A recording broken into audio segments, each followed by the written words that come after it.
কেউ যদি মনে করে থাকেন আমার নাম ব্যবহার করে কোন ধরনের অনৈতিক সুযোগ সুবিধা কোন ব্যক্তিগত সম্পর্কের মধ্যে রাজনীতি ঢুকিয়ে কোন ফায়দা হাসিলের চেষ্টা করবেন, সেই দায়ভার আমি নিব না, একদম সেই দায়ভার কিন্তু আমি নিব না। এবং একই সাথে সাথে এখানে যারা আছেন অনেকেই এখানে হয়তো নাই বা এখানে থাকতেও পারেন, কারো যদি কোনো মাদক সম্পৃক্ততা থাকে, আঙ্কেল আমি আপনাদের সাথে পরে বসবো, আমি আপনাদের সাথে পরে বসবো, ছাত্রদের সাথে বসছি, আপনাদের সাথে পরে বসবো। এখানে যদি আপনারা মনে করে থাকেন এবং কেউ থেকে থাকে মাদকের সাথে কোনো সম্পৃক্ত, একদম জিরো টলারেন্স, একদম জিরো টলারেন্স। মাদক সিগারেট কোন ধরনের এই ধরনের বিষয়ে জিরো টলারেন্স। আমি অনুরোধ করবো আপনাদেরকে, এবার আসেন আমি ছাত্রদের জন্য আমরা বিভিন্ন ট্রেনিং এর ব্যবস্থা করব, আমরা বিভিন্ন স্কিল ডেভেলপমেন্টের ব্যবস্থা করব, আমরা মেন্টাল হেলথের নিয়ে কাজ করব, আমরা বিভিন্ন কালচারাল অ্যাক্টিভিটিস নিয়ে আমরা কাজ করব, আমরা স্পোর্টস ইভেন্টস নিয়ে কাজ করব, জব ফেয়ার নিয়ে কাজ করব, আমরা ক্রিয়েটিভ কাজগুলোর সাথে এনগেজ হব। আগের যে রাজনীতি মনে রাখবেন, এই রাজনীতি এখন আর নাই। আপনি পাড়ায় পাড়ায় গিয়ে গ্যাঞ্জাম করবেন, পাড়ায় পাড়ায় গিয়ে করবেন, এই রাজনীতি কিন্তু এখন আর নাই। এখন রাজনীতি হচ্ছে বুদ্ধিমত্তার রাজনীতি। আপনি যদি দেখেন আমাদের নির্বাচনটা, এটা কি গায়ের জোরে মারামারি কাটাকাটির কোন নির্বাচন হয়েছে? এই পুরা নির্বাচন হচ্ছে ট্যাকটিক্সের নির্বাচন। এই নির্বাচন হচ্ছে কাছে জানা থেকে শুরু করে এই বিজয় আনা পর্যন্ত আমাদেরকে এটা পুরোটা হচ্ছে বুদ্ধি এবং ক্রিয়েটিভিটি, এবং এটা হচ্ছে আপনার ইন্টেলেকচুয়াল একটা ফাইট ছিল। ইন্টেলেকচুয়াল ফাইট না, আমাদেরকে যখনই কোন ধরনের অপোজিশন আমাদেরকে কখনই তাদের ভুলগুলো সামনে নিয়ে আসছে, এটাকে আমরা ক্যাপিটালাইজ করতে পেরেছি, তাই না? সেজন্য আগামী রাজনীতি হচ্ছে বুদ্ধিভিত্তিক রাজনীতি, আগামী রাজনীতি হচ্ছে ন্যারেটিভের রাজনীতি, আগামী রাজনীতি হচ্ছে আপনাকে কতটা প্রকাশ করতে পারছেন সেই রাজনীতি। ভাইয়ের পিছনে ঘোরার কিন্তু এখন আর রাজনীতি না।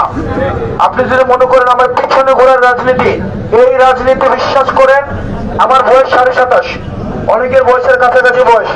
আপনি 5 বছরে, আমাকে যতদিন সময় দেওয়া হয়েছে 5 বছর, এই 5 বছরে এমন কোনো কাজ করব না যেই কাজে নীতি নৈতিকতা এবং আইনের কোন ধরনের ব্যত্যয় ঘটে।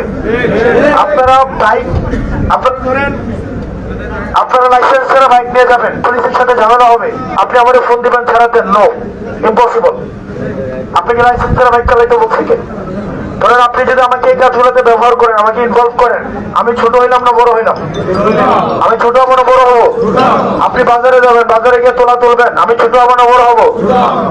ছাত্রদের কাছ থেকে শিক্ষার্থীদেরকে নিয়ে, শিক্ষার্থীদেরকে বিভিন্ন ক্রিয়েটিভ অ্যাক্টিভিটিতে এনগেজ করা এবং তাদেরকে নতুন নতুন ভাবে তাদেরকে বিভিন্ন সায়েন্স ফেস্ট, ডিবেট ফেস্ট, এই জিনিসগুলোর মধ্যে দিয়ে তাদেরকে এনগেজ করা। আপনারা পারবেন না এটা? আপনারা ছাত্ররা আপনাদের কর্মসংস্থান এবং পড়াশোনা একই সাথে সাথে হচ্ছে দেশের নেতৃত্ব পরবর্তী গঠনের জন্য, ভবিষ্যৎ নেতৃত্ব গঠনের জন্য আপনারা হচ্ছে রাজনীতির সাথে থাকবেন। তবে এটা কখনোই পড়াশোনা এবং কর্মসংস্থানের কখনোই বিকল্প নয়। আমি আবারও বলছি, ছাত্র রাজনীতি কখনোই পড়াশোনা বা কর্মসংস্থানের বিকল্প নয়। ছাত্র রাজনীতি কখনোই পড়াশোনা বা কর্মসংস্থানের বিকল্প নয়। ছাত্র রাজনীতি কখনোই পড়াশোনা বা কর্মসংস্থানের বিকল্প নয়। আপনারা যদি এখানে ভেবে থাকেন যে আপনি আমার পিছনে রাজনীতি করলে আমি আপনাকে, শোনেন ভাই, আমি কষ্ট করে বড় হয়েছি, আমি আপনার ক্যারিয়ার নষ্ট করতে পারবো না। আপনি আমার পিছনে পিছনে আসলেন, এখানে অনেকে আসছেন যাদের এই রাজনীতিতে আসার কোনো দরকার নাই। আপনি আমার পিছনে পিছনে আসছেন, 2-4 বছর পরে দেখা যাবে আপনি পড়াশোনাও করলেন না, কিছু করলেন না, এগুলো দায়ভার পরে আমাদের উপরে আসবে। আমি আবারও বলছি, এই ধরনের রাজনীতি করার কোনো দরকার নাই। যারা পড়াশোনায় ভালো এবং যারা কর্মসংস্থানের সবসময় চেষ্টা আপনাদের থাকতে হবে, এর সাথে সাথে হচ্ছে দেশ এবং দেশের চিন্তা। এখন আপনি পড়াশোনা বাদ দিয়ে, কর্মসংস্থান বাদ দিয়ে মাথায় রাখতে হবে, আপনার আব্বা অসুস্থ হলে কিন্তু এখানে আপনার নেতাকে ওষুধটা কিনে দিয়ে আসবে না। আপনার বাসায় খাবার না থাকলে আপনার কেউ নেতাকে বাসায় চাল কিনে দিয়ে আসবে না। আপনার যদি নিজের কর্মসংস্থান না হয়, নেতাকে কর্মসংস্থানের ব্যবস্থা করে দিবে না। দিন শেষে কর্মীরা যদি অন্যায় কাজ করে, এটার দায়িত্ব কিন্তু নেতারা নেবে না। সেজন্য এই যে বিজয়টা, এই বিজয়টা কিন্তু সামগ্রিকভাবে আমাদের দায়িত্ব পালনের মধ্যে দিয়ে কমপ্লিট করতে হবে। আরেকটা বিষয়, এখানে ফুল মিষ্টি, এখানে ফুল মিষ্টি যে বিষয়গুলো আছে এগুলো বন্ধ করতে হবে, এগুলো বন্ধ করতে হবে। এই ছেলে, এই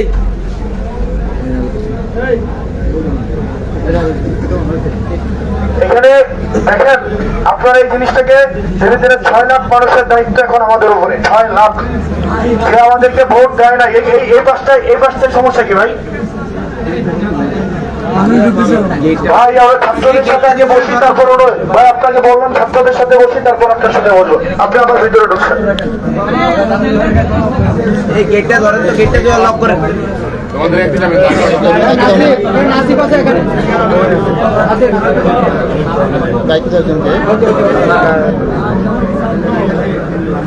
এখানে আপনারা যারা আছেন, কয়েকটা রাজনীতি দেবিতে চলবে না, ছবির রাজনীতি।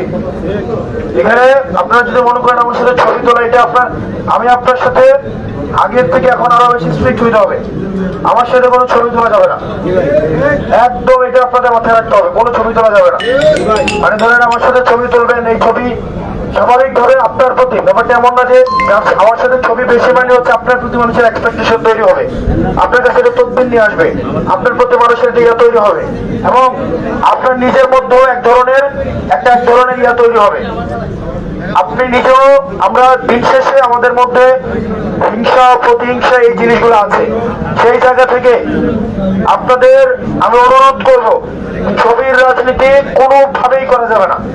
এবং এখানে আপনারা যারা আছেন, কেউ যদি মনে করে থাকেন আমার নাম ব্যবহার করে কোনো ধরনের অনৈতিক সুযোগ সুবিধা, কোনো ব্যক্তিগত সম্পর্কের মধ্যে রাজনীতি ঢুকিয়ে কোনো ফায়দা হাসিলের চেষ্টা করবেন, সেই দায়ভার আমি নিব না, একদম সেই দায়ভার কিন্তু আমি নিব না। এবং একই সাথে সাথে এখানে যারা আছেন, অনেকে এখানে হয়তো নাই বা এখানে থাকতেও পারেন, কারো যদি কোনো মাদক সম্পৃক্ততা থাকে, আঙ্কেল আমি আপনাদের সাথে পরে বসবো, ছাত্রদের সাথে বসছি, আপনাদের সাথে পরে বসবো। এখানে যদি আপনারা মনে করে থাকেন এবং কেউ থেকে থাকে মাদকের সাথে কোনো সম্পৃক্ত, একদম জিরো টলারেন্স, একদম জিরো টলারেন্স। মাদক সিগারেট কোন ধরনের এই ধরনের বিষয়ে জিরো টলারেন্স। আমি অনুরোধ করবো আপনাদেরকে, এবার আসেন, আমি ছাত্রদের জন্য আমরা বিভিন্ন ট্রেনিং এর ব্যবস্থা করব, আমরা বিভিন্ন স্কিল ডেভেলপমেন্টের ব্যবস্থা করব, আমরা মেন্টাল হেলথের নিয়ে কাজ করব, আমরা বিভিন্ন কালচারাল অ্যাক্টিভিটিস নিয়ে আমরা কাজ করব, আমরা স্পোর্টস ইভেন্টস নিয়ে কাজ করব, জব ফেয়ার নিয়ে কাজ করব, আমরা ক্রিয়েটিভ কাজগুলোর সাথে এনগেজ হব। আগের যে রাজনীতি মনে রাখবেন, এই রাজনীতি এখন আর নাই, আপনি পাড়ায় পাড়ায় গিয়ে গ্যাঞ্জাম করবেন, পাড়ায় পাড়ায় গিয়ে করবেন, এই রাজনীতি কিন্তু এখন আর নাই। এখন রাজনীতি হচ্ছে বুদ্ধিমত্তার রাজনীতি। আপনি যদি দেখেন আমাদের নির্বাচনটা, এটা কি গায়ের জোরে মারামারি কাটাকাটির কোন নির্বাচন হয়েছে? এই পুরা নির্বাচন হচ্ছে ট্যাকটিক্স এর নির্বাচন। এই নির্বাচন হচ্ছে কাছে জানা থেকে শুরু করে এই বিজয় আনা পর্যন্ত আমাদেরকে, এটা পুরোটা হচ্ছে বুদ্ধি এবং ক্রিয়েটিভিটি, এবং এটা হচ্ছে আপনার ইন্টালেকচুয়াল একটা ফাইট ছিল, ইন্টালেকচুয়াল ফাইট না। আমাদেরকে যখনই কোন ধরনের অপোজিশন আমাদেরকে কখনই তাদের ভুলগুলো সামনে নিয়ে আসছে, এটাকে আমরা ক্যাপিটালাইজ করতে পেরেছি, তাই না? সেজন্য আগামী রাজনীতি হচ্ছে বুদ্ধিভিত্তিক রাজনীতি, আগামী রাজনীতি হচ্ছে ন্যারেটিভের রাজনীতি, আগামী রাজনীতি হচ্ছে আপনাকে কতটা প্রকাশ করতে পারছেন সেই রাজনীতি। ভাইয়ের পিছনে ঘোরার কিন্তু এখন আর রাজনীতি না। আপনি যদি মনে করেন আমার পিছনে ঘোরার রাজনীতি, এই রাজনীতি বিশ্বাস করেন, আমার বয়স 27.5, অনেকের বয়সের কাছাকাছি বয়স। আপনি 5 বছরে, আমাকে যতদিন সময় দেওয়া হয়েছে 5 বছর, এই 5 বছরে এমন কোন কাজ করব না যেই কাজে নীতি নৈতিকতা এবং আইনের কোন ধরনের ব্যত্যয় ঘটে। আপনারা বাইক, আপনারা লাইসেন্স ছাড়া বাইক নিয়ে যাবেন, পুলিশের সাথে ঝামেলা হবে, আপনি আমাদের ফোন দিবেন ছাড়াতেন, নো, ইম্পসিবল। আপনি কি লাইসেন্স ছাড়া বাইক চালাইতে বলছি? ধরেন আপনি যদি আমাকে এই কাজগুলোতে ব্যবহার করেন, আমাকে ইনভলভ করেন, আমি ছোট হইলাম না বড় হইলাম? আমি ছোট হবো না বড় হবো? আপনি বাজারে যাবেন, বাজারে গিয়ে তোলা তুলবেন, আমি ছোট হবো না বড় হবো? ছাত্রদের কাছ থেকে শিক্ষার্থীদেরকে নিয়ে, শিক্ষার্থীদেরকে বিভিন্ন ক্রিয়েটিভ অ্যাক্টিভিটিতে এনগেজ করা, এবং তাদেরকে নতুন নতুন ভাবে তাদেরকে বিভিন্ন সায়েন্স ফেস্ট, ডিবেট ফেস্ট, এই জিনিসগুলোর মধ্যে দিয়ে তাদেরকে এনগেজ করা। আপনারা পারবেন না এটা? আপনারা পারবেন তো এটা? আজকে গতকাল আমাদের প্রাথমিকভাবে আমরা বিজয় অর্জন করি, ইউনিয়ন নিয়ে আমরা বসবো। প্রত্যেকটা ইউনিয়ন, যতগুলো ইউনিয়ন আছে, প্রত্যেকটা ইউনিয়ন নিয়ে আলাদা আলাদা ভাবে বসবো। কারণ এই ছাত্র সংগঠনটাকে আমাদের অনেক বেশি, এই ছাত্র সংগঠনটাই হচ্ছে প্রত্যেকটা রাজনৈতিক দলের ছাত্র সংগঠনটার মধ্য দিয়ে এটা বিকাশ ঘটে, আবার ছাত্র সংগঠনের কারণে ধ্বংস হয়, ঠিক না? আপনি ছাত্র সংগঠনের কারণে মূল রাজনৈতিক দলের বিকাশ